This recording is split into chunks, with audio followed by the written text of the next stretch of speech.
Welcome to the Ringer NFL show. Sheil Kapadia here.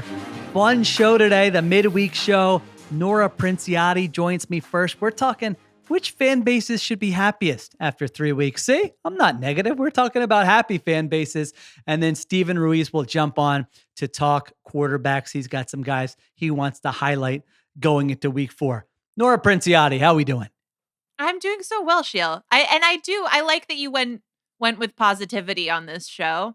I was thinking as I logged on here to our little Riverside setup, our fabulous producer, Troy, said, "How you doing? No complaints." And I said, "Yeah, actually, now that I think about it, no complaints I don't really have any complaints either." And he said, "That's how we like our podcasters. Chipper, optimistic." And I was thinking, I don't know if that sounds like me most of the time. So thrilled that we're keeping it happy, talking about some of these teams that should be excited about what they've seen for a couple of weeks so far this season. I'm excited about it. Yeah, that's right. Sometimes we just come on here and we're just like ripping coach, quarterback, offensive line. I love to complain.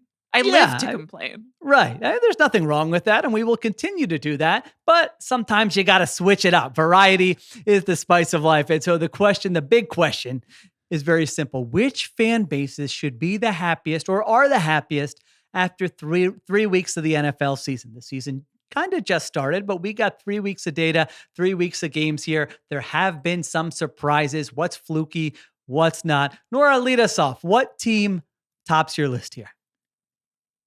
At the risk of being a prisoner to a little bit of recency bias here, because we're recording this on Tuesday night. You probably, like I did, Sheil, spent your Monday watching the Monday night doubleheader, but I have to go with the Commanders. First on my list as well. Because it's one thing to be excited about an unexpected hot start to a season, right? It's great to be 3-0. It's great to be, feeling good about where you are, closing in on a month into the year, just thinking about the season as a self-contained thing. But to feel like you can have a little bit of confidence that you might have gotten a guy at quarterback, particularly when it is someone like Jayden Daniels, who I would think, and you should tell me if you agree with this or not. I think of the top 3 guys. Now, obviously, Jayden ends up going before Drake May.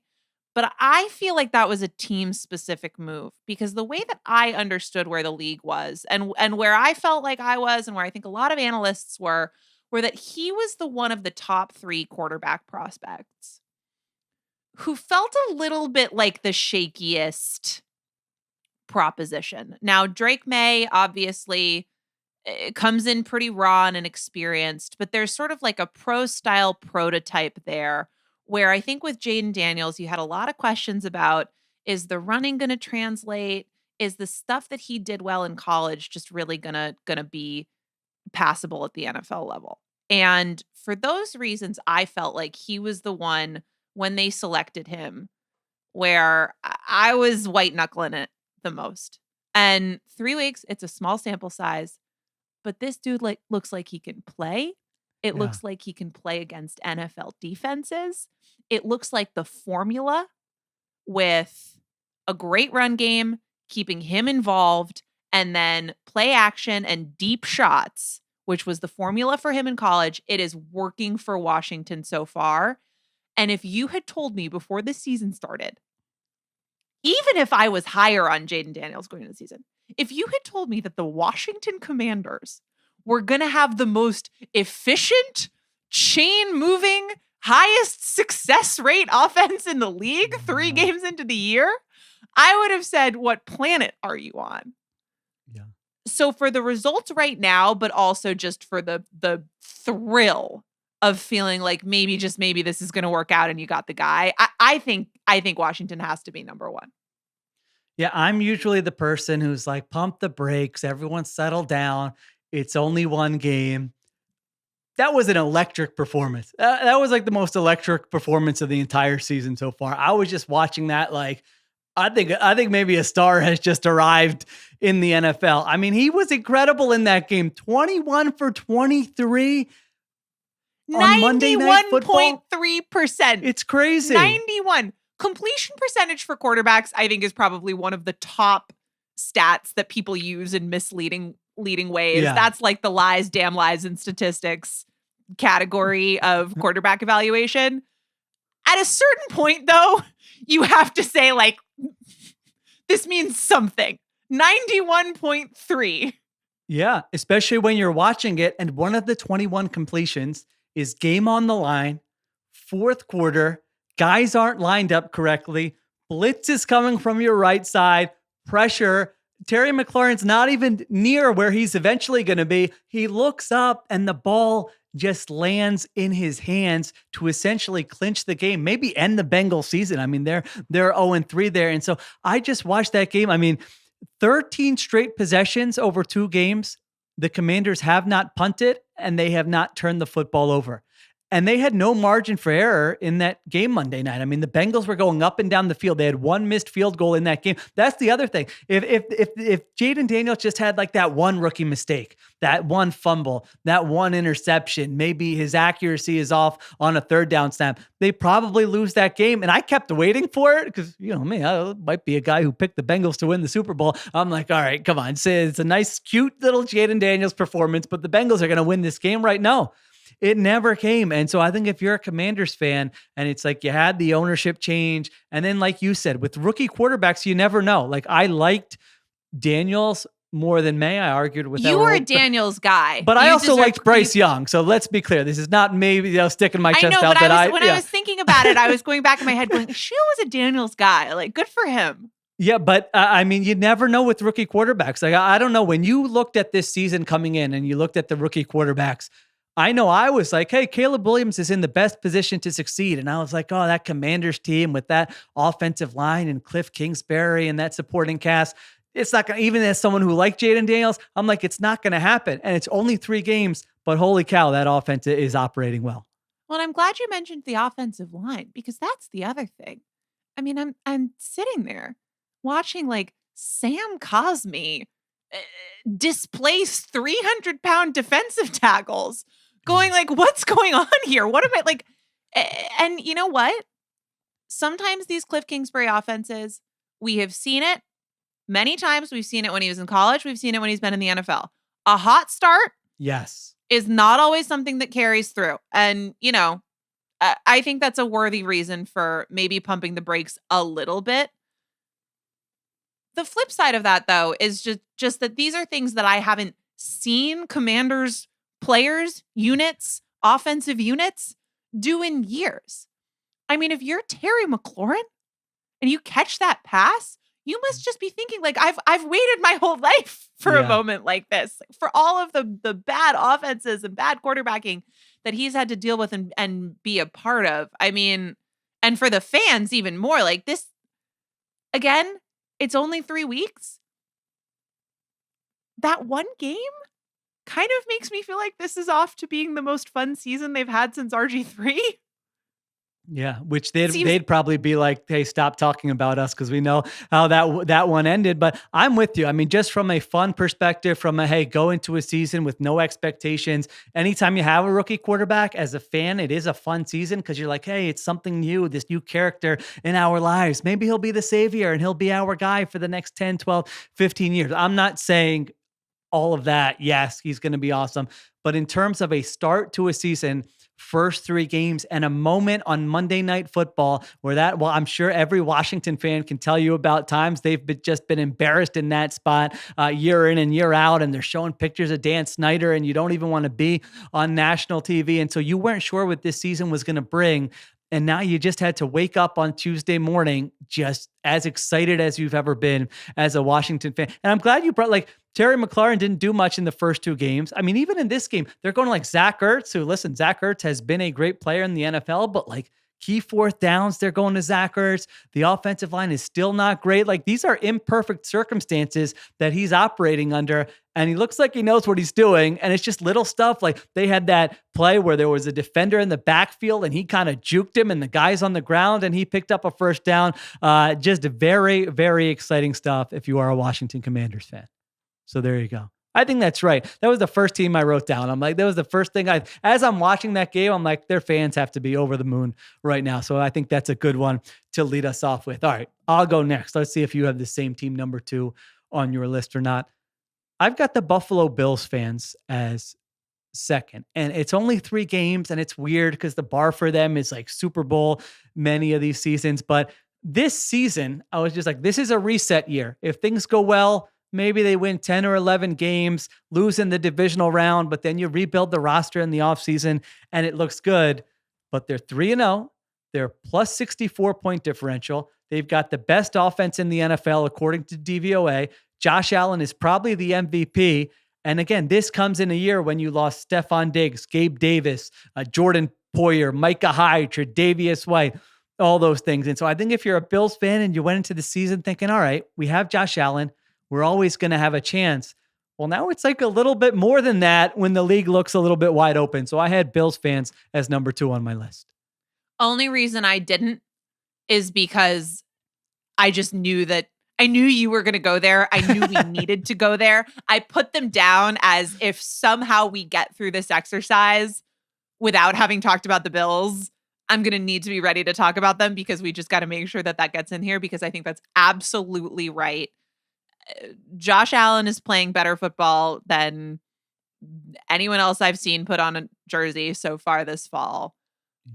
For all the talk that we're hearing about the challenges that, too high defenses and the way that defenses are responding to this generation of quarterbacks are posing for offenses that we consider elite. The one where it just feels like someone forgot to tell them is the Buffalo Bills. I mean, Josh Allen, he's been clean with the football. He hasn't been mistake prone in the ways that, sometimes we've seen him have seasons get derailed in the past. And I feel like you and I both have spent a lot of time saying, look, it's going to come back down to earth. Look, they're too good on a down to down basis for it to continue falling apart this way. And again, I don't want to jinx it. I don't want to jinx it because when this offense is so good, they're so fun to watch. So I hope it continues for that alone.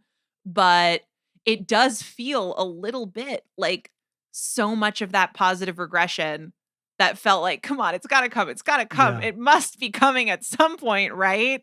It's just maybe we were a little early on it. And now they're in this season where people were off the scent a little bit. You worry about the receiver group. You worry about what does it look like without Diggs. But now you're seeing, I think, Josh Allen feel sort of at liberty to be a distributor, at liberty to go with the football wherever he wants to go. Keon Coleman's just going to continue getting better and better and better. And it just seems like when everybody got off the scent a little bit, maybe something clicked there. But that's not to say that they haven't actually been an offense quite a bit like this for a long time. It just seems like it's coming together and it's fun to see. So I'm glad you put them on there. I think they absolutely are one of the fan bases, one of the teams that should be feeling the best right now. I just knew we were going to get there, and I felt like I shouldn't pick both teams that won the Monday night games. So I went in a different direction just for variety's sake. Yeah. I mean, the thing you said there about it feels like they're sort of like he's just distributing the ball and putting it where, placing it where it's supposed to go and spreading it around.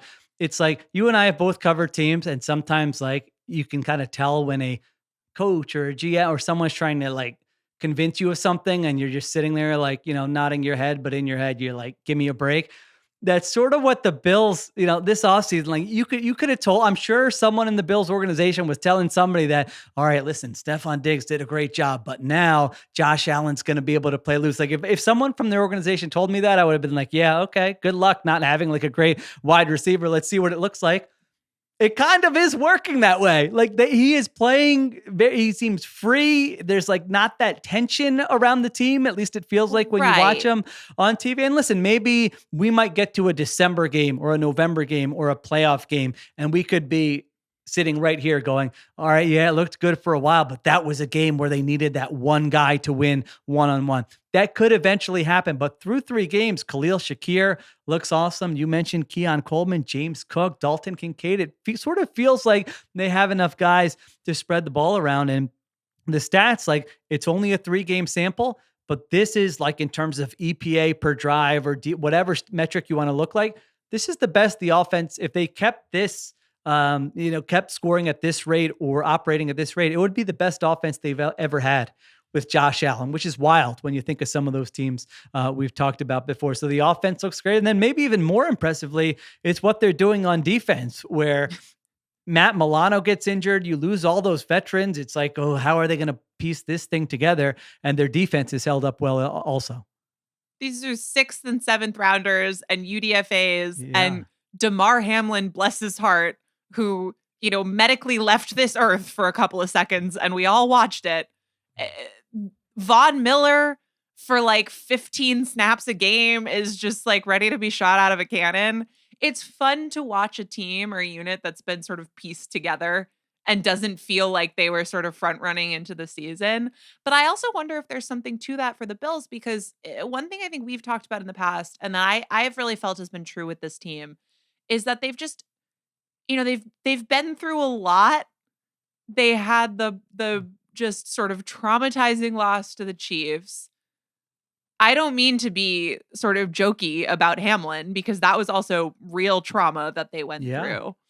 They've had these sort of disappointing years after disappointing years. And I think when we talk about Allen in particular, we always talk about how they're trying to coach him to not play hero ball. And it seems like part of that might be that he does kind of feel the weight of the world on his shoulders. And I think that team kind of feels the weight of the world on their shoulders. They have all those expectations. It's gone worse than expected so many years in a row.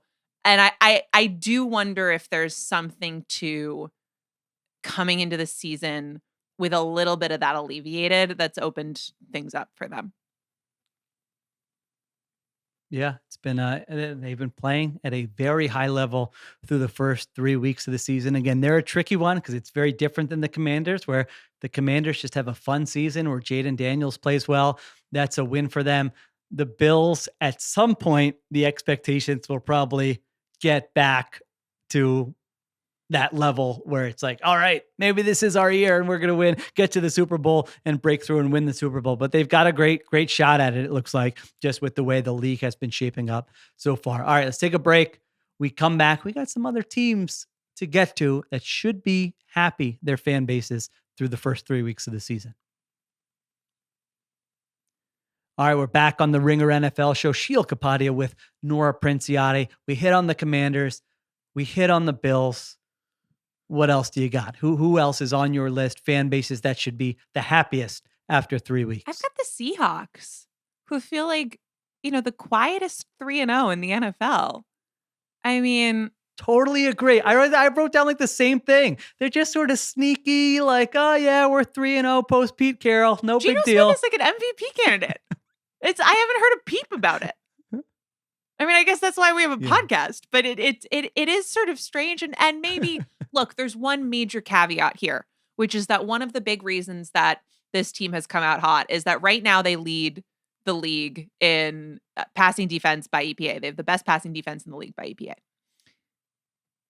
That's happened while they've faced Bo Nix, Jacoby Brissett, and Skylar Thompson at quarterback.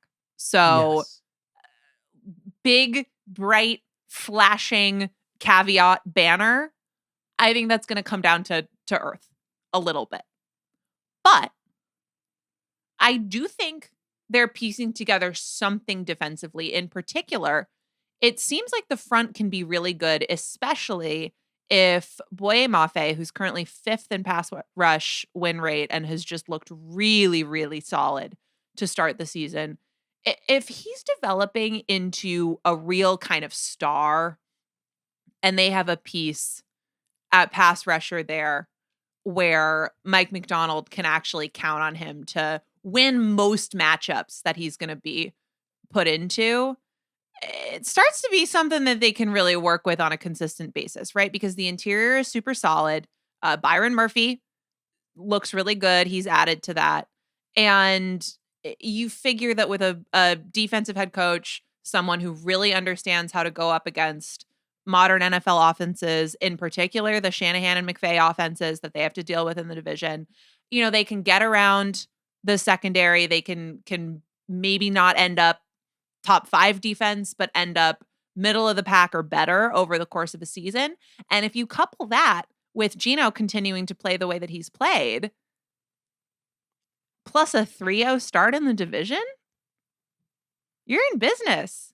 I mean, none of Yeah. these other NFC West teams are looking particularly scary right now. And I don't know that, the Seahawks weren't expected to be a bad team, but I don't know that you go into the season feeling like, oh man, like we could host a playoff game.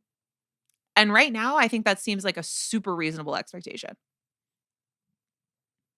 Yeah, I think the concern always, Pete Carroll had mostly very good seasons and I think was an excellent head coach. But as it sort of started getting a little bumpy, I think the question was like, be careful what you wish for. You move on from him and hire someone else. And the Seahawks had a lot of bad years pre Pete Carroll, pre Mike Holmgren before that. And so it's like, you're probably going to take a step back. But they're 3-0. You mentioned it. Their defense is playing well. The Mike McDonald type in terms of like defensive coach and just like smart, seems like a normal type of person, type head coach has lived up to the hype. Like when clips of Mike McDonald get surfaced on my social media feeds, I'm like, oh, I want to hear what he says. And a lot of times he's explaining stuff, not in like a paranoid NFL coach way. He's like, this is why I made this decision on 4th down or whatever. And it's like, wait, why is he being so normal? What's going on here? He hasn't been given the memo about NFL head coaches, but you mentioned it. Big test for them. Week 4, Monday Night Football at the Detroit Lions, because so far, Bo Nix, Skylar Thompson, Jacoby Brissett. All right, that's nice. You won all 3 games. You got to win the games you're supposed to. But now it's sort of like a measuring stick game in the NFC. I mean, if they go to Detroit, and I don't even know that they need to win the game, but if that's like a toss-up game that comes down to the end of the 4th quarter, I think it's going to be fair to raise our level of expectations or think about what this team's ceiling could be there. So that's going to be really fun. And then you mentioned it, Geno Smith, like last year it was like, oh, is the scheme helping him or hurting him? And now like Shane Waldron's in Chicago and it's like, all right, they look pretty good now. He's 8th in passing success rate. Their run game hasn't been that good, but he's still performing well. And then you have the Niners piece of it. They're 1-2 with all these injuries and you're 3-0. So it's all of a sudden, like even I think I was high on the Seahawks coming into the season, but I didn't have them winning the division. Now it's like, all right, we might need to reset our expectations for this team. So they're in good hands. It looks like with the head coach, they've got some pieces on defense and the quarterback's playing well. That's a great place to be. I don't like if I'm the Niners. Just don't like one of my star players going to Germany for medical treatment. I just don't like it. I don't want I don't want you to need your passport to go to the doctor. Doesn't make me feel good about the health situation. No, it was it was the Bill Simmons joke for like 2 decades, and now it's when it's an actual headline for one of your most important offensive players, and it's not a joke in like a text thread, that's not a great sign. Then they lose Javon Hargrave, so yeah, that 49ers team, I think they're not going to go away. They're still going to be in the mix, but the door is open, maybe more so than we previously thought with them. All right, Seattle Seahawks deserve to be on the list. All right, I've got 2 more, but really only 1 more that I feel like we need to talk about. So I'll get to them and then you can tell me if we're missing anyone. It's got to be the Minnesota Vikings. So I've always had this sports fan belief that the best seasons are when you go in with no expectations and the team you root for surprises you. They don't have to win the championship. It's just like you go in being like, yeah, I'm not sure about this season. And then all of a sudden you look up and they're playing well and you like the coach and you like some of the players and you're like, this is a fun experience for, it's so rare that a team actually like gives you, rewards you for putting all this time and money and energy into rooting for them. And that's the type of season the Vikings are getting right now. They're 3-0. They've got a plus 55 point differential. We talked about the Seahawks wins, not that impressive. The Vikings have beat the 49ers and the Texans in back-to-back week. Like that's probably as impressive a resume as you can have for a team right now. So defensively, I'm buying it. Brian Flores, they're first in DVOA. I can't believe what he's doing with this roster for the second year in a row. It's really, really impressive. There are some good players. We wouldn't look at that and go, this is like a top 5, No. top 10 unit in terms of talent. No way. So that's coaching. Offensively, I have been a Darnold doubter. I still need to see more. I'm not trying to throw, rain on your parade.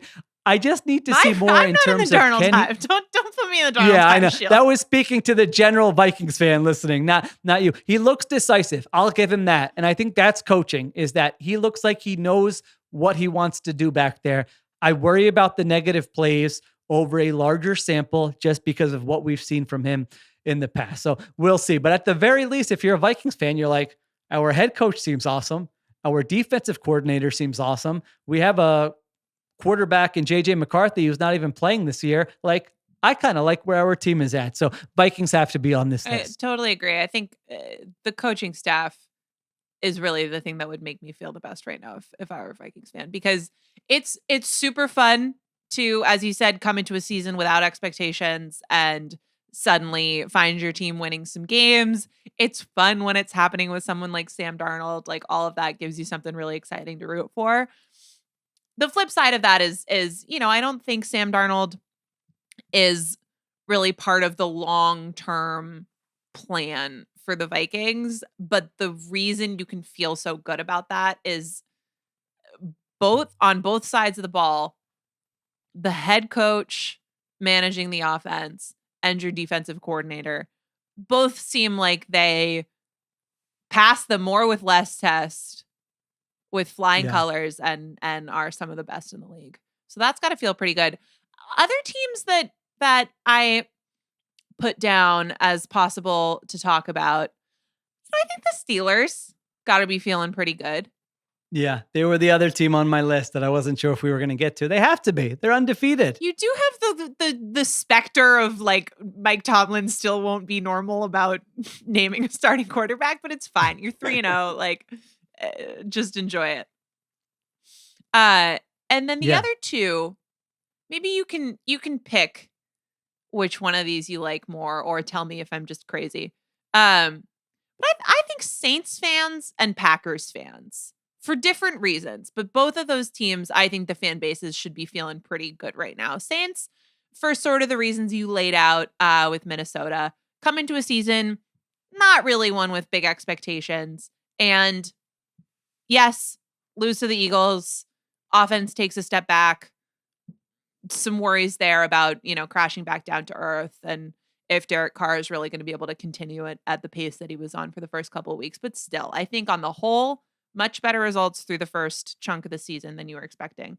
And then Green Bay, I mean, again, with the coaching staff, you've just got to feel like the guy who's running the team there is, like, capable of turning, water into wine, and any quarterback who walks through the door into a really viable offense, and particularly with Jordan Love's injury not seeming super serious, and they'll be back on track relatively soon. Like, that's got to be a fun one too, to feel like you were dealt a blow and then not really miss a beat. Yeah, those are all good choices. There's no doubt about it. The Steelers, the defense looks great. I kind of have Fields in that Darnold category where, like, let me see a little bit more. I need a bigger sample. He only has one turnover through 3 games. He's never done anything like that previously in his career. So I need to see a little bit more, but at least they're kind of like, if you're a Steelers fan, you're like, all right, we're kind of fun and relevant and entertaining. And this feels better than the Kenny Pickett era or the end of the Ben Roethlisberger era. So I'm with you there for sure. The Saints are a tricky one.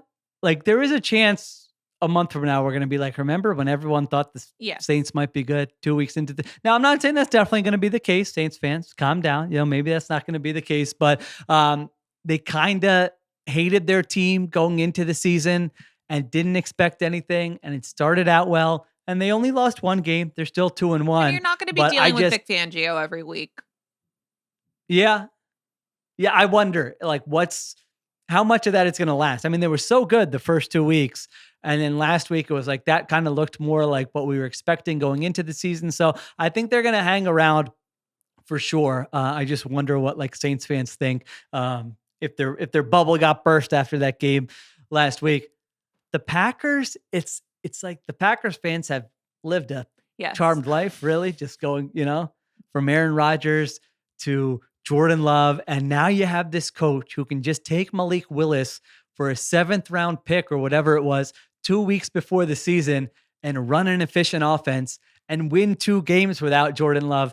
So yes, they should be happy most years, but when you have that coach, and yeah, I'm like a cliche of or a caricature of myself with the more with less stuff, but man, when your coach can do that with a quarterback and you could still stay competitive, you just want to sign that guy to like a lifetime contract. He's gotten the most out of, it feels like, every ounce of that roster every year. And they haven't had the big playoff success. We know he hasn't won a Super Bowl, but that's like, those are small sort of random samples. When you look at the bigger picture and what Matt LaFleur has done, he's been one of the best coaches in the NFL for a long time now. And now this kind of just adds to his resume, what he's done so far this season. And he's always seems to be at his best when something's gone wrong, when someone's hurt, when someone's out of a lineup. You saw him do it a couple seasons ago when they were dealing with, all the stuff with David Bakhtiari and they had injuries on the offensive line. Always had a plan for that. When they've had, when they lose Adams, right? Like, he is able to piece together a new receiving core and have it be, they stumbled a little bit, but in general, they've figured that out. Like, he always seems to know what to do when one of the top players goes down. You think it's going to make a big impact, and then he finds a way around it. And I just think that's so impressive. Yeah, no, I forgot about the wide receiver thing. You're right. They trade Devontae Adams, and then all of a sudden they have guys on their rookie contracts, and they're spreading the ball around, and the offense is still operating at a high level. So the Packers are a good one to flag here as well. All right, I think we hit all the big ones. Maybe you're a happy fan no one else out there should be and you happy. say you should have talked about. Yeah, no one else should be happy. You should all just be like, why are we wasting our time with this football team? They're just going to disappoint us or fall short of expectations. But the teams we mentioned, you're allowed to be happy for now. And we could do the same exercise next week, and we could totally just flip the teams we're talking about. That's what happens early in the season. But this was a good exercise to gauge the state of the NFL 3 weeks in. Thank you to Nora Princiotti for joining me. We'll take a break. We'll come back with Steven Ruiz. All right, we're back on the Ringer NFL show. Sheil Kapadia here, joined by Steven Ruiz. Ruiz, you had a good idea for how we should shape this quarterback segment every week so that we're not grasping for straws every week. Explain to the people what we're going to do, at least until we get bored with it and decide we want to do something else maybe in a couple weeks. Yeah, this could change any week from here on out. But no, the plan is to cover 4 quarterbacks. The first quarterback we're going to cover is someone whose tape this week was a little bit better than the box score implies. We're going to cover someone on the opposite end of the spectrum, someone whose tape was a little worse than the box score implies. And then we're going to give out some awards. We're going to give out a performance of the week for a quarterback who played the best. And then we're going to give out the most honorable performance of the week. Now, this person doesn't always have to win. And a lot of the times they might be a loser. But as long as this person is, dealing with pressure in the pocket, he's hanging in there, he's throwing downfield, he's not dinking and dunking, he's not throwing bubble screens, that guy is going to get recognized on this podcast, and he's going to get rewarded on this podcast. Now, I don't know who you picked for that this week. I do feel like I'm going to end up naming the honorable award, the Hipster Award. That's at fine. Some point. So we listen, we'll see how it evolves as we go. So these are all Ruiz's choices. I'm going to, say, all right, bounce back and forth. Do I agree? You're trying to separate yourself from these takes as much as possible. I just didn't take the time to pick these things for my own. Maybe I will do that in the future. Who knows? This segment will evolve, but start us off. All right. Whose tape was better than the box score indicated this week? I'm going to go with Will Levis, and he's a quarterback that can catch a lot of heat for these turnovers, and rightfully so, because some of these turnovers look like slapstick turnovers. He's like a physical comedian on the football field at times, but you ignore those 1 or 2 plays per game, and I know you should not ignore those. I made the same mistake with Jameis Winston earlier in his career. Do not ignore those. But if you can just look past them, maybe. There's a lot to work with here. He's got a strong arm. I think he's got a little more accuracy than he's probably given credit for. I think he's a better decision maker when he's in terms of reading out a play, processing, going from 1 to 2 to 3, and then following the design of the play. I think he's like a supercharged system quarterback. He's someone that can run an offense like a Baker Mayfield, but then he has the prototypical size, the prototypical arm, and he can run with the football. So I think there's something there. He just needs a little bit more seasoning. But this game against the Packers, like there were a couple high-level throws where we've talked so much about the impact of too high on passing games, how they've kind of neutered the passing game and guys are dinking and dunking all over the place and not making those second-level throws and third-level throws. But he's doing that. Like he's throwing into tight windows, and that takes some anticipation. It takes some knowledge of the game and how coverages work. And then it takes some accuracy and some arm talent. So he's checking all those boxes. And then the one box he's not checking is just not turning over the ball. But to me, like, I don't know about you, I'd rather have a guy that can do all the stuff that you can't teach and then have his weaknesses in the coachable areas. Like these coaches are getting paid millions of dollars. Brian Callahan can throw a fit on the sideline all he wants. He can throw his hat. He can throw his play call sheet. But those mistakes reflect on you. You're the coach. And if you're not coaching those out of him, then, I mean, you're partially to blame. I can't put it all on him.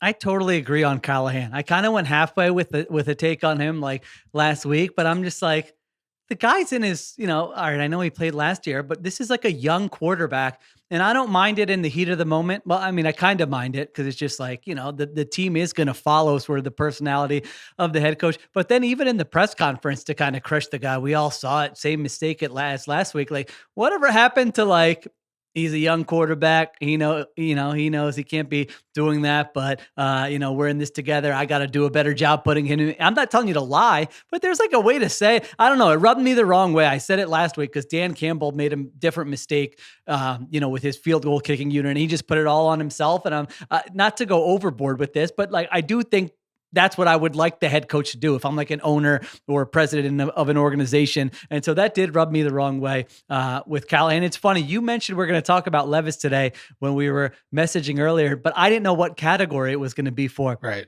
So his box score this week, 26 for 34, 260 yards, 2 touchdowns, 2 interceptions. And what's interesting about this, and it kind of reflects what you were saying, is that he was 27th among all the week 3 starters in EPA per pass play, but he was 13th in success rate.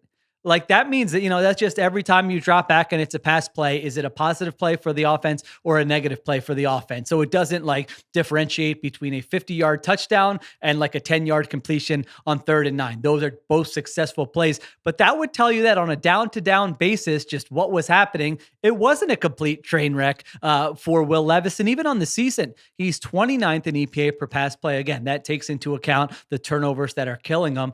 But he's 22nd in success rate, which, you're not going to throw a parade for that, but that's better than like that's better than the Texans have been with CJ Stroud so far this year. So I'll be honest, I haven't been grinding the Will Levis film like you have, but the statistics kind of back up what you're saying there. Yeah, and there are a couple of high-level throws. Like he had a throw on 3rd down where the Packers are in like a cover 2 defense. So they have 3 linebackers kind of playing zone over the middle of the field. And he has like a hook in between one of those or 2 of those linebackers. And he throws it with anticipation. He throws it on time. He throws it as soon as he hits his back foot for a first down to move the change. And those aren't plays you typically see out of like the bozo quarterbacks. You don't see those anticipatory throws. And I think that's one thing he does have in his game. And it's one reason why I feel like coaches love to coach him up. Like I did an interview with Liam Cohen last year, and he was just gushing about the guy and just talking about how like play action is his superpower, and he follows the scheme and he's going to do exactly what you coach of him. His problems really, when it comes to mistakes, that is, his problems really aren't in structure. It's, I'm trying to do too much. Like the play is dead, it's broken, and I'm trying to make a play. I'm trying to flip the ball out to a check down who isn't there or who's covered, or I'm trying to throw it out of bounds to avoid a sack, and then you end up making a mistake.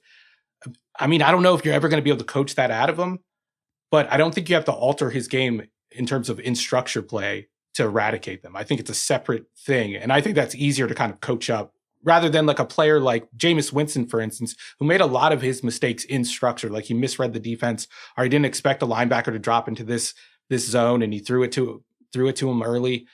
Levis doesn't really have those mistakes right now in his film. Yeah, he took 8 sacks in that game, and that's really what stands out with when you're just kind of looking at the numbers. Is he's been sacked on almost 14% of his dropbacks, which is the highest rate in the NFL. And the sort of pressure to sack numbers that Pro Football Focus charts, those are pretty bad too. Where, like you said, the pressures, it's like either the ball's got to come out. Oh, can you avoid the negative plays? Right. It seems like that's going to be his biggest challenge here going forward. So there you go, Will Levis. Maybe not as bad. We're not saying he's going to the Hall of Fame, but maybe not as bad as his head coach would have you think here through 3 weeks of the season. All right. Next one would be the tape was not as good as the box score showed. What do we got? Okay, I know this is the first time we're doing this, but I'm already cheating a little bit because I just wanted to talk about Jayden Daniels. So I'm going to pick Jayden Daniels for this. And I think that's a very high bar for him because considering his box score made him look like he played the best quarterback game we've seen of the last couple of years. Yeah. I will say this, though. I don't think his performance is as meaningful as I think people have made it out to be in terms of like who he was viewed as a prospect and who he's going to be in the NFL.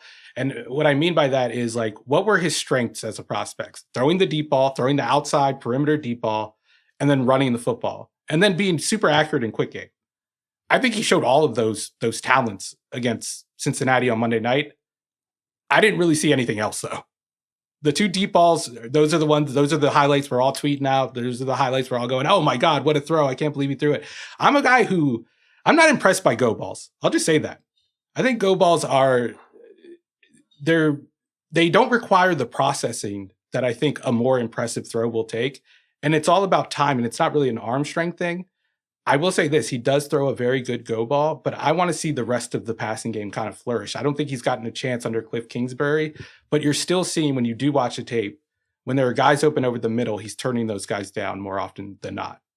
And I think in order for him to evolve into more than what he is right now and evolve into a franchise quarterback and evolve into an elite quarterback, he's going to have to attack the middle of the field. And I don't think we've seen that yet through 3 weeks. And I don't think we necessarily saw it against Cincinnati. We talked about Jayden Daniels in the first part of the show with Nora. I'm just picturing a Commanders fan after that performance tuning in to their favorite NFL podcast and being like, no, wait, I must have misheard what the category was going to be. Although to be fair, you're right. If we're looking at it just by definition, could the performance ever be as good as 21 for 23 for 254 yards, 2 touchdowns, amazing throw at the end to Terry McLaurin? They've scored on 13 straight possessions. I think what you're saying is you have a type of what you want to see from a quarterback. And when you're describing it, like, all right, I want to see the processing. I want to see them attack the middle of the field. I could easily say, look at what the scheme asked him to do on Monday night. It's impossible to play. It's really impossible to play better than that. I mean, I'm with you. A go ball doesn't mean you're like processing in this, but downfield touch matters when you have a blitzer coming from the right side and you've got to get rid of that ball before the guy's open. And Terry McLaurin, it's not like he toasted the guy. He looks up in the end zone and the ball lands in his hands. I mean, they had no margin for error in that game. If he made one rookie mistake, if they punted once, if they turned the football over once, they lose the game. And so I probably value the traits he had in college more than you do. You probably value the other traits that you mentioned more than I do. I just think there's different ways to play quarterback. And yes, at some point you're going to have to attack the middle of the field more. Maybe there are obviously some turn downs on his film, but in his 3rd NFL start to be doing that, I also love the quick game accuracy. Like I don't brush, because if you have the deep ball accuracy and you have the quick game accuracy and you can run, and just in terms of avoiding the negative plays, he's taking sacks, but they don't turn the football over. Like to me, that's a lot to work with to be a good NFL quarterback. And so, I don't know. I was really impressed. I honestly, I took a lot of meaning from it. I was like, this guy looks like he's ready for the moment. And I understand Cliff's offenses early in the season. And I'm not saying it's going to look like that every week. There'll be bumps in the road. There'll be defensive coordinators who take some of those things away. But I'm very excited about this guy after that start. So we're on different sides there. No, I would be excited about it if I was a Washington fan, because I think what he has proven is that those strengths in college have translated. There are other guys who have come into the league where their strengths do not translate. Bryce Young is the perfect example of it. Like none of that playmaking, none of the processing, none of the like leadership of the offense from the line of scrimmage, none of that showed up. With Jayden Daniels, I think he's proven one thing. He's not going to be a bust. Like he's not going to come crashing down to earth, because he does have that deep ball, which puts tremendous stress on a defense, especially when you have good receivers who can go up and get it like Terry McLaurin. And then the quick game accuracy, I think, is the most important piece. And we've seen this offense that he's in, I think it is very limited, but it does highlight those strengths, because you're not going to attack the middle of the field in a Cliff offense, as you alluded to. The one thing is, like, we have seen open guys over the middle and he hasn't attacked that. So it's not so much like, oh, pump the brakes, Jayden Daniels isn't this good. It's more so like that performance was just like a great illustration of his strengths. And we saw the best of his strengths. We still haven't seen really anything to make us conclude that his weaknesses have been figured out since college. And I think his weaknesses are the thing that kind of gives you pause as a prospect, like are hyping him up as a prospect and predicting that he will become like an elite quarterback one day. I think what he's proven so far is that he's not going to be a terrible quarterback in this league. And I don't think any other rookie so far has proven that. And you could put Caleb on that list too. Yeah, the big knock on him. Well, there were a few coming into the NFL. One of them was pressure to sack rate. I was looking that up before we recorded. He's 21st, which I sort of feel like if he can hover around there, that's I think win. Yeah, that's a win with the way he plays. Like you just didn't want him to be 32nd. So he still is taking a lot of sacks. There's no doubt about that, but he is making plays with his legs. And yeah, the way the offense is designed. I mean, one of the other reasons I'm so impressed is like, this is not a great situation. I mean, the offensive line isn't good. Yes, he's got Terry McLaurin, but look at who else they're targeting on that team. And so for him to do that so far, I mean, he's third in EPA per pass play. He's second to Josh Allen in success rate. I understand the numbers don't tell. It's a small sample and the numbers aren't going to tell you everything, but I don't know. I've really liked what I've seen from him so far. You're right. I do agree that there's going to be times where he's going to have to play differently than he played Monday night. I think that's what you're trying to say. That formula probably won't work week in and week out throughout the course of a season. But as a starting point through 3 weeks here, I'm pretty impressed with Jayden Daniels. All right, we got to 2. Tape better. Tape worse. Best quarterback of the week. I like this one. Who do you got? I'm going with Josh Allen. Yeah. I'm in awe of Josh Allen right now. Like that performance yesterday, I didn't think I'd be questioning Patrick Mahomes' reign as the best quarterback in the NFL, but like on the field in terms of skills and what we're seeing from them over the first month, Josh Allen is playing better football than Patrick Mahomes is. And I think right now going in, like if I had to pick a quarterback for Sunday, I'm not sure I wouldn't pick Josh Allen over Patrick Mahomes right now. Now, obviously we can't just ignore the first like 5 years of their careers. We can't ignore the rings. We can't ignore the resume. We can't ignore what Patrick Mahomes has done in January. So I'm not saying that Josh Allen's a better quarterback, but the Josh Allen we're seeing and the Josh Allen we saw on Monday night against the Jacksonville Jaguars has a chance to be the best quarterback in the NFL. And it has nothing to do with Patrick Mahomes regressing. It's all about the progress Josh Allen has made. The big mistakes with him are the big issues with him that we've had over the last couple of years is decision-making, accuracy, and I would say like adherence to the structure of the offense. Sometimes he abandons it a little too early. We haven't seen any of that through 3 weeks. He's throwing on time. He's commanding the offense at the line of scrimmage. He's not missing throws. He's not putting the ball in harm's way. The one mistake he made was in the first game against Arizona, where he holds onto the ball a little bit too long, tries to exit the pocket, and ends up fumbling the football. Outside of that, there aren't a lot of turnover-worthy throws on his tape, but there are a lot of big-time throws. So he's been able to find a balance between being aggressive and not turning the ball over. And then on top of that, it's the same thing as Will Levis, but at a much larger scale and a much more impressive feat, how he's defeating too high coverages. He's not doing the dink and dunk thing. He's throwing it even further downfield. And I think that earns him a couple extra points of credit. And like, I don't even think it was close this week. He was far and away the best quarterback. Yeah, against the Jaguars defense that had played pretty well the first 2 weeks of the season. I know they had some injuries, but I'm with you. It's just hard to imagine a quarterback playing better than he played on Monday night. And again, from like a narrative perspective, you look at the supporting pieces. I think I remember talking, we both like Khalil Shakir coming into the season. But again, this isn't, it's not like Devontae Adams or Justin Jefferson or someone. It's Khalil Shakir. Keon Coleman has the disciplinary issue. And then he comes into the game. James Cook, it's just like, everything seems to be working. Like you said, yes, he can do the creative stuff, but the stuff in structure, the stuff that was schemed up, that was really impressive. If you look at it right now, they're first in passing DVOA, and the difference between them and number 2 is the same as the difference between number 2 and number 18. That's my favorite type of stat. Yeah, they're operating at like a level above. This would be, and again, it's 3 games, so I'm not saying they're going to sustain this for the whole season. But if they did, this would be the best Bills offense we've ever seen. And like, who would have thought that was even in the range of possibilities coming into the season? I absolutely did not. So yeah, he leads every statistical category. He passes the eye test, in structure, out of structure. The other thing I was looking at was the pressure to sack rate, which I just mentioned previously. He's at 6.9% this season, which is the best in the NFL. And that's just like such a superpower where it's not that exciting to talk about because he has many other superpowers. But last year he was at 10%, and that was the best in the NFL. And now he's at an even lower rate than he was last year. So yeah, he's playing awesome. It's crazy. He's filling in the gaps in his game while strengthening the things that were already strengthened. It's not something we typically see. And the leap he's taken over the offseason, if this continues, I mean, it's only been 3 weeks. I want to see it for a couple more weeks before I think about taking Mahomes off of that number 1 spot in the rankings.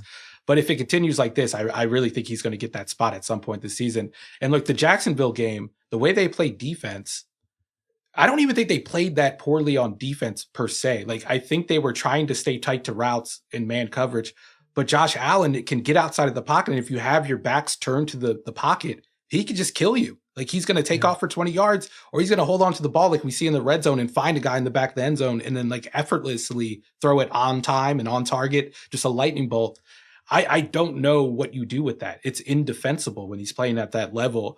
And I'm not sure there are other quarterbacks like that in the league right now. It's like he's taken the best of what Lamar Jackson does and taken the best of what Patrick Mahomes does and kind of mixed them together. Now, I'm not saying he's better than those two guys combined. Right. I think he's a little worse at each of those things than him, but he does it at such a high level that, I mean, it's one of the most impressive skill sets in the league. It's one of the most impressive quarterback skill sets we've ever seen on any level. Yeah, no, he has been out. It's been one of the stories, really one of the biggest stories. And I remember us doing a preview show, and it was like, this is one of the things we're most looking forward to watching. What can he do with that supporting cast? Like, can he lift them? How high can he lift this group of players with Stephon Diggs, and they lose their center and they lose Gabe? Like, it's a totally different group. And so far through 3 weeks, it has been very, very impressive. All right. Your last one, the honor. Define this one again. The most honorable quarterback of the weekend. Yeah, this is a guy that someone who's throwing downfield, who's eluding pressure in the pocket, who's not just having everything schemed up for him. It's not play action. It's not screen passes. It's not that. Like, this guy is doing real 400 level quarterbacking. Sometimes they win, sometimes they lose, but they put their best out there. They left it all on the field. They were honorable. Okay. And I'm giving this to Matthew Stafford for his performance against the 49ers. Now, this is kind of like a retroactive award. I'm also giving him credit for that week 1 performance, because that's really what inspired this category for me, was that performance on Sunday night against the Lions, where he's facing pressure on every other drop back and he's throwing sidearm, he's throwing into tight windows, he's anticipating, he's throwing early to avoid the rush. He's been doing it all season, and he did it again on Sunday against San Francisco. It was one of the most fun performances to watch on tape that I can remember over the last couple of years. Like 4 or 5 high-level throws, and then a couple others where he's the only quarterback who can make them. There was a throw, I think it was Tutu Atwell. It was on like a 3rd and 8 early in the game. He has to reset in the pocket. He can't fully reset and turn his body to throw the backside dig to Tutu Atwell, because he's looking front side. He's looking to his left, and Tutu's coming from his right. And he doesn't need to. He just kind of twists his hips and then throws a sidearm throw, all arm, and just throws it right on the money, 15 yards downfield, hits him in stride. Those are the types of throws that allow him to kind of hang with the top quarterbacks of the league right now, who have this like extra gear they can turn to with the athleticism. They can run and they can throw outside the pocket. Matthew Stafford can't do that, but he figures out other ways to do that. Like those guys who extend time, Matthew Stafford almost slows down time for himself, because he's able to move defenders out of windows with his eyes. He's able to throw sidearm around the pass rush. He doesn't have to wait for it to clear itself. And then he has an arm that makes up for any time he's late. Like, it doesn't matter if he's late, because he's going to get the ball there. So he's my honorable performance of the week, but it's really like a lifetime achievement award. I think in future weeks, this will be the category where I'm probably pushing back the most, being like, oh, give me a break. That guy didn't play that well, just because, the hipsters love him and he's on the group chat and everyone's saying, look at this throw. But I don't disagree with the Matthew Stafford one. I mean, here's who he was targeting also in this game: Tutu Atwell, Colby Parkinson, Demarcus Robinson, Tyler Johnson, Jordan Whittington, and Kyron Williams. the back. And I didn't even mention their offensive line injuries. I mean, like, if you just pull up the snap counts for this Rams offense and, just show your favorite diehard NFL fan friend the names and be like, what can you tell me about this player? You're not going to know a lot about these players. And he's still in that game. I mean, I have a hard time separating like the McVay Stafford thing, because I think it's a very fun partnership where it's like, all right, these guys have sort of seen it all and know what they have to do. And hey, it's this week. Here's what we have to work with. Here's who we're playing. But yeah, 16 for 25, 221 yards and a touchdown. It was the 8th best performance of the week in terms of EPA per pass play. And again, when you look at the circumstances and who he's working with, he's been great so far this season. And you kind of hope the Rams stay relevant, because it would kind of suck if they were like 6-11, 7-10. And this could be, you never know with Stafford at his age and with his injuries. At any point, it could be the last time we see this version of him. And that would kind of stink if he's not playing in relevant games late into the season. Yeah, it almost looked like that 2 years ago when he had the back injury and he went out. I think it was like in October or something. We never really saw him for the rest of the year. It was very concerning that we wouldn't see this level of play from him again. But we have. And honestly, I think he's a better player than he was when they won the Super Bowl. I think he's kind of sharpened his process. He's not making as many mistakes. He's not throwing as many 50-50 balls. That feels like the biggest thing, because even that season, I remember doing pods every week, and I'm like, is he going to be able to get through an entire playoff run without some of those mistakes and interceptions? Because he likes to take chances. That's part of the fun. But it does feel, I don't have numbers, but anecdotally, like there are fewer and fewer of those throws every week. And I think like his degree of difficulty is a little bit harder. Like beyond the personnel obviously makes things harder because he doesn't have the offensive line. He doesn't have the receivers right now, but the play calling is also harder. Like Sean McVay doesn't have the offensive line to get under center and run outside zone over and over and over again, and then call a bunch of play action passes, which make things easier on the quarterback. They're playing basically the equivalent of ISO ball in the NBA. Like they're lining up, Stafford's getting in the gun, and they're just dropping back and passing. He's reading it out. So it's a real high level degree of difficulty, and he's making it look so easy. Like you watch that game on Sunday and you're not thinking, oh my God, this guy has no help around him, even though that is the case. Any other quarterback, I think, melts under that sort of environment, and he didn't. He just, he just kept chugging along, and it wasn't like he was getting a ton of scheme help. Like a lot of the times he had to go to the second and third read in his progression and move in the pocket and move around the pressure to make something happen, and he did almost every time he needed to. Yeah, well, one of the most impressive wins, and not only of the weekend, but probably the first 3 weeks. I mean, they have been an 11 personnel team. They hadn't played a snap of 12 personnel the first 2 weeks of the season. And then this game, because of the injuries, they played 12 personnel like 40% of the time. And again, they still put together, in your words, an honorable offensive performance, and then come out and they win the game, and they kind of keep their season alive. I know it's only week 3, but 0-3 with the injuries they've had and the margin of error being that slim, and what you're probably getting from that defense on a week-to-week basis, it would have been a tough hole to dig out of. All right. I think this worked well. Yeah.